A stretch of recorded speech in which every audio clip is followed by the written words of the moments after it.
ng dati, inabangan ang mga pick-up line ni Senadora Miriam Defensor Santiago sa dinaluhan niyang programa. Pero may apela rin siya sa mga kaharap niyang estudyante. Huwag daw iboto sa susunod na eleksyon ang mga politikong dawit sa pork barrel scam. Saksi si Dano Tingkungko. Pagpasok pa lang ng auditorium, hanggang sa pagbitaw niya ng maanghang na punchlines, mainit na tinanggap ng mga guro at estudyante ng Lyceum of the Philippines University sa Batangas City si Senadora Miriam Defensor Santiago. Pumunta ako sa Senado kahapon, lalong lumala lang ang kalusugan ko. Kaya pumunta na lang ako dito dahil dito at least mataas ang IQ. Politiko ka ba?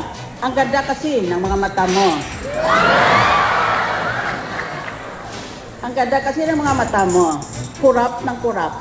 Ang sabi ng gobyerno, don't lie, don't cheat, don't steal, don't sell drugs, don't kill. Alam niyo kung bakit? Ayaw ng gobyerno ng kompetisyon. Pero naging seryoso rin kalaunan si Santiago. Umapela siya sa mga estudyante na huwag iboto sa 2016 ng mga politikong dawit sa PDAF scam. Sa ngayon, kabilang sina Senador Juan Ponce Enrile, Jinggoy Estrada at Bong Revilla sa mga personalidad na kinasuhan kaugnay nito.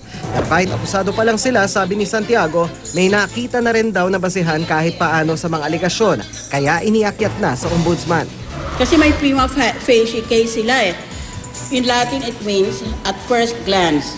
Kaya, ibig lang sabihin, ang daming papeles na bigay na sa ombudsman at first glance, makikita mo may kasalanan sila. Kaya pag dinimanda sila sa ombudsman, tandaan nyo yan. Yung mga dinimanda na yan, huwag nang iboto. Kasi mayroon na silang, there's a question mark over their heads. Ayaw na raw patulan ni Enrile, Estrada at Revilla mga patutsada ni Senadora Santiago. Bagamat di pinangalanan, tinawag din ng senadora na oportunista at pa-wise guy ang ilang kapwa senador na tikom sa issue kahit pa di nadadawit. Make enemies of every corrupt person in this country. Make enemies of every dishonest public official. Wala naman silang magagawa eh. Papatay ka lang naman nila. Eh sabi ng simbahan, mabubuhay tayo uli. Kaya kung ipapatay nila ako, abangan ko sila.